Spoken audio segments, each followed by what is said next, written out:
अस्सलाम वालेकुम फ्रेंड्स, उम्मीद करती हूँ आप सब लोग खैरियत से होंगे। जैसा कि आप लोग जानते हैं कि इस टाइम पाकिस्तान और कश्मीर में जंग के हालात चल रहे हैं। अल्लाह ताला तमाम कश्मीर के लोगों को, पाकिस्तान के लोगों को इस जंग के माहौल में साबित कदम रखें और दुश्मनों के ख़िलाफ़ साबित कदम रहने की तौफीक अता फरमाएँ और तमाम उम्मत मुस्लिमा को इस इम्पोर्टेंट जो मसला चल रहा है उस पे दोनों मुल्कों के दरमियान कशीदगी को कम करने में उनका किरदार अदा करें। चलते हैं आज के लेक्चर की तरफ। आज मैं आपके लिए लाई हूँ क्लास 9th का जो न्यू सिलेबस है, चैप्टर 2 मैटर का लेक्चर नंबर 5। आज हम देखेंगे कार्बन की एलोट्रॉपिक फॉर्म्स के बारे में। कार्बन की एलोट्रॉपिक फॉर्म के बारे में पिछले लेक्चर में मैं डिटेल में एक्सप्लेन कर चुकी हूँ।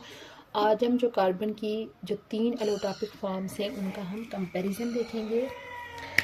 कार्बन की जो होती हैं वो 3 एलोट्रॉपिक फॉर्म्स होती हैं, डायमंड, ग्रेफाइट और तीसरी फॉर्म है फुलरनेस। फुलरनेस को बेकी बॉल्स भी जो है वो कहा जाता है।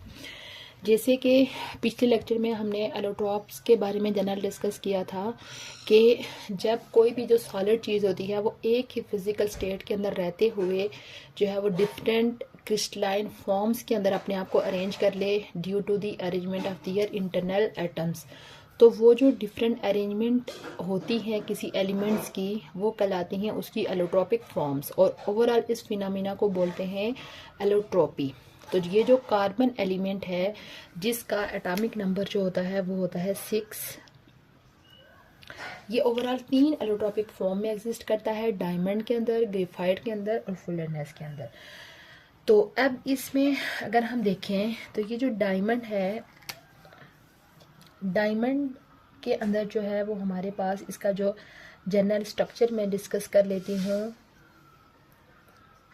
कि डायमंड के अंदर ये होता है कि एक सेंट्रल कार्बन एटम जो होता है वो फर्दर मज़ीद 3 कार्बन एटम के साथ अटैच होता है। यानी कि एक इस तरह से सेंट्रल कार्बन एटम होगा, वो इस तरह से मज़ीद जो है वो 4 कार्बन एटम के साथ इस तरह से अटैच होता है। ठीक है, यानी कि ओवरऑल डायमंड के एक यूनिट के अंदर, ये ओवरऑल आप समझ लें कि इसका एक यूनिट है, एक यूनिट के अंदर टोटल कितने एटम प्रेजेंट हैं, 5 एटम प्रेजेंट है। और ये इन्होंने क्या बनाया हुआ है, कोवलेंट बॉन्ड बनाया हुआ है, कोवलेंट बॉन्ड। जबकि अगर हम ग्रेफाइट के अंदर देखें तो ग्रेफाइट के अंदर एक कार्बन एटम जो होता है वो फर्दर 3 कार्बन एटम के साथ अटैच होता है और उसके पास एक इलेक्ट्रॉन जो होता है वो एज अ फ्री इलेक्ट्रॉन उसके पास प्रेजेंट होता है। ओवरऑल उसकी बॉन्डिंग हमने पिछले लेक्चर में डिस्कस की थी कि कार्बन के आउटरमोस्ट में 4 इलेक्ट्रॉन होते हैं। तो डायमंड के केस में कार्बन उन चारों इलेक्ट्रॉन को यूज़ करके बॉन्डिंग बना लेता है, बट ग्रेफाइट के केस में वो चारों इलेक्ट्रॉन को यूज़ नहीं करता बल्कि एक फ्री इलेक्ट्रॉन उसके अंदर प्रेजेंट होता है। ठीक है, जबकि जो फुलरनेस होता है उसमें यानी कि कोई एक कार्बन एटम नहीं होता, उसमें बहुत सारे कार्बन एटम होते हैं। तो बास उन्होंने आपस में डबल बॉन्ड बनाए होंगे और बास कार्बन ने आपस में क्या होगा, सिंगल बॉन्ड बनाए हुए। यानी कि ओवरऑल फुलरनेस के स्ट्रक्चर में carbon to carbon single bond और carbon to carbon double bond भी प्रेजेंट होते हैं। उसके बाद अगर हम इनकी दूसरी प्रॉपर्टी डिस्कस करें तीनों की, तो यानी कि ओवरऑल इसमें डायमंड के अंदर यही जो अरेंजमेंट है कि एक कार्बन एटम फर्दर मज़ीद 4 कार्बन एटम के साथ अटैच होगा। ये सेंट्रल कार्बन एटम है, इसके अराउंड में 4 कार्बन एटम होंगे।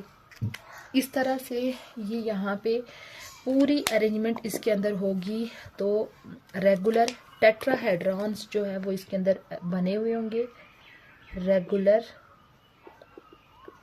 टेट्राहेड्रॉन इसके अंदर बने हुए होंगे और डिफरेंट जो इसके ओवरऑल इसके स्ट्रक्चर को यूनिक बनाएंगे। जबकि ये जो ग्रेफाइट में एक कार्बन एटम 3 कार्बन एटम के साथ जुड़ा हुआ होता है, तो यहाँ पे हमारे पास इस तरह की जो है वो हेक्सागोन शेप इसके अंदर बनी हुई होती है।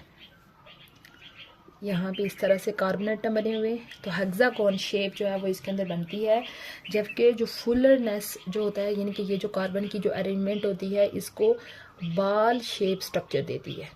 बाल शेप स्ट्रक्चर ओवरऑल इसका बन जाता है। अब ओवरऑल डायमंड के अंदर ये जो रेगुलर टेट्रागोन्स की जो ओवरऑल अरेंजमेंट होती है, 3 डायमेंशनल अरेंजमेंट की वजह से ओवरऑल ये इसको जो है डायमंड को बहुत ज़्यादा हार्ड बना देती हैं। ठीक है, इसका जो यूनिक स्ट्रक्चर है, क्लोज पैकिंग है, तो इस क्लोज पैकिंग की वजह से डायमंड जो है वो हार्डेस्ट मटेरियल ऑन अर्थ है। Hardest material on earth. क्यों हार्डेस्ट मटेरियल है? क्योंकि इसका जो ये जो यूनिक 3 डायमेंशनल अरेंजमेंट है, इस वजह से इसकी ये हार्डेस्ट मटेरियल। अब जबकि ग्रेफाइट के अंदर ये अरेंजमेंट, ये जो उसके अंदर डिफरेंट लेयरिंग बनी हुई होती है, इसका जो स्ट्रक्चर होता है लेयर्ड स्ट्रक्चर होता है। एक तो ये रेगुलर हो जाती हैं, उसके बाद हेक्सागोन शेप के अलावा लेयर्ड स्ट्रक्चर होता है। लेयर स्ट्रक्चर जैसे मैंने आपको बताया कि इस तरह से इनकी लेयर्स बन, एक के ऊपर दूसरी लेयर, दूसरी के ऊपर ऐसे तीसरी लेयर्स होती हैं। लेकिन जो इसकी ये जो यूनिक स्ट्रक्चर है कि इसके में एक carbon atom further 3 carbon atom के साथ अटैच होगा और एक फ्री इलेक्ट्रॉन होगा, ये इसको जो है वो थोड़ा सा सॉफ्ट बना लेंगी। सॉफ्ट यानी कि इसके स्लिपरी से एक लेयर दूसरे के लेयर के ऊपर क्या हो जाएगी, ऐसे मूव करेगी। ठीक है, तो एज कम्पेयर टू डायमंड, ये जो ग्रेफाइट जो होता है ये स्लिपरी होता है, यानी कि ये हार्ड नहीं होता, स्लिपरी होता है, नॉन वोलेटाइल होता है। नॉन वोलेटाइल यानी कि ये स्टेबल होता है और नॉन स्टिकी होता है, क्योंकि इसकी लेयर्स एक दूसरे के ऊपर क्या करती हैं, स्लाइड करती हैं। ठीक है, तो उसके बाद जो तीसरा है फुलरनेस, ये भी इतना हार्ड मटेरियल हार्ड नहीं होता, ये भी क्या है, सॉफ्ट फॉर्म में होता है। सॉफ्ट फॉर्म मटेरियल होगा ये भी। उसके बाद अगर हम इसके अंदर हाइब्रिडाइजेशन की बात करें, तो डायमंड के अंदर हमने कहा कि एक कार्बन एटम जो है वो at a time 4 single bond बना रहा है। तो ओवरऑल डायमंड के अंदर जो हाइब्रिडाइजेशन होती है वो होती है sp3 हाइब्रिडाइजेशन, sp3। जबकि ग्रेफाइट के अंदर जो हाइब्रिडाइजेशन होगी वो sp2 हाइब्रिडाइजेशन होगी। उसके बाद जो नेक्स्ट है हमारे पास वैक्यूबाल्स, वो डिपेंड करता है कि कार्बन उस टाइम किस कंडीशन में है। यानी कि हाइब्रिडाइजेशन का आइडिया हमें ये इससे होता है कि कोई एटम जो है वो कितने सिंगल बॉन्ड बना रहा है, क्योंकि हाइब्रिडाइजेशन के नतीजे में जो हाइब्रिड ऑर्बिटल्स होते हैं वो हमेशा सिंगल बॉन्ड बनाते हैं। तो अगर कोई एलिमेंट एक टाइम पे 2 सिंगल बॉन्ड बना रहा है तो उस टाइम उसके अंदर जो हाइब्रिडाइजेशन होगी वो sp होगी, और अगर 3 सिंगल बॉन्ड बना रहा है तो हाइब्रिडाइजेशन क्या होगी, sp2 होगी। वो डिपेंड करेगा कि हम किस कार्बन की हाइब्रिडाइजेशन जो है वो उसके अंदर देख रहे हैं। उसके बाद नेक्स्ट अगर हम इनकी देखें प्रॉपर्टी, इनकी इलेक्ट्रिसिटी कंडक्शन की अगर बात करें तो डायमंड का जो होता है वो क्लोज पैकिंग वाला स्ट्रक्चर होता है, तो जिस वजह से ये बैड कंडक्टर है इलेक्ट्रिसिटी का, क्योंकि इसके अंदर कोई भी फ्री इलेक्ट्रॉन प्रेजेंट नहीं है। Bad conductor of electricity. ठीक है, जबकि जो ग्रेफाइट है वो गुड कंडक्टर है, गुड कंडक्टर है, क्योंकि उसके अंदर ये फ्री इलेक्ट्रॉन प्रेजेंट है।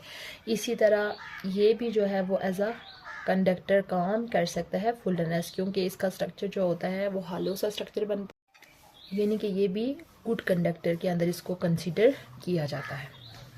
उसके बाद नेक्स्ट, उसके बाद थोड़ा सा हम ये जो फुलरनेस है इसका स्ट्रक्चर देख लेते हैं कि इसका जो स्ट्रक्चर होता है वो बॉल शेप स्ट्रक्चर, इस तरह से, यानी कि जिस तरह से बॉल होती है ऐसे इसका जो बॉल नुमा स्ट्रक्चर होता है, जिसमें डिफरेंट जो है वो एटम्स होते हैं। कुछ एटम्स ने आपस में डबल बॉन्ड और कुछ एटम ने आपस में सिंगल बॉन्ड जो है वो बनाए हुए होते हैं इस तरह से, यानी कि कुछ एटम के दरमियान डबल, कुछ एटम के दरमियान जो है वो सिंगल बॉन्ड बने हुए होंगे।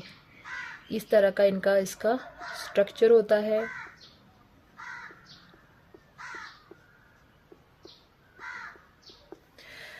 तो ये दरमियान में देखें कि हॉलो एरिया भी ये इस तरह से गैप भी मौजूद हैं। तो अगर हम ओवरऑल देखें तो ये जो एक बेकी बॉल का ये जो मॉलिक्यूल होता है उसके अंदर ऑलमोस्ट 60 कार्बन जो है वो प्रेजेंट होते हैं। ऑलमोस्ट 60 कार्बन जो है वो इसके अंदर प्रेजेंट है। उसके बाद नेक्स्ट जो है वो इनका अगर हम देखें यूज़ देखें कि इनको कहाँ कहाँ पे यूज़ किया जाता है। अब ये जो देखें डायमंड है, डायमंड हार्डेस्ट मटेरियल है ऑन अर्थ। इसको आपको पता है कि ज्वेलरी के अंदर यूज़ किया जाता है, डायमंड की डेकोरेशन के तौर पर इस तरह से इसको यूज़ किया जाता है। उसके बाद ग्रेफाइट जो होता है वो सॉफ्ट मटेरियल है, तो इसको क्ले के अंदर मिला के यूज्ड विद क्ले, ठीक है, क्ले के साथ मिला के इसको यूज़ किया जाता है make lead pencils. Lead pencil, ये जो पेंसिल्स छोटे बच्चे यूज़ करते हैं लेड पेंसिल्स, उसके अंदर जो है वो इसको क्ले के साथ ऐड करके मिलाया जाता है। तो वहाँ पे ये क्योंकि ये सॉफ्ट है इस वजह से उसको लेड पेंसिल में क्ले के साथ मिक्स करके यूज़ किया जाता है।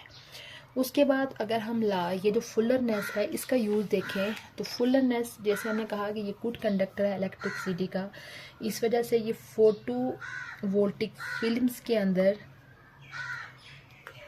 ये सोलर प्लेट्स के अंदर यूज़ होता है। Use in solar plates, use in solar plate, ठीक है। सोलर प्लेट के अंदर जो है वो किस तरह से यूज़ होगा कि as photovoltaic film, as photovoltaic film. Solar plates आपको पता है कि वो जो घरों के अंदर लोग लगाते हैं जो कि सनलाइट को कन्वर्ट करने के लिए सनलाइट से जो इलेक्ट्रिसिटी का बनाई जाती है, ठीक है, उसमें आपको पता है ये सोलर प्लेट्स होती हैं, उनके अंदर एक फिल्म होगी फोटोवोल्टिक फिल्म। वो किसकी बनी हुई? फुलरनेस की। फोटोवोल्टिक फिल्म का क्या काम है कि जो सनलाइट है उसको आगे किसके अंदर कन्वर्ट करना? इलेक्ट्रिसिटी के अंदर कन्वर्ट करना। ओवरऑल अगर हम इनकी डेंसिटी की बात करें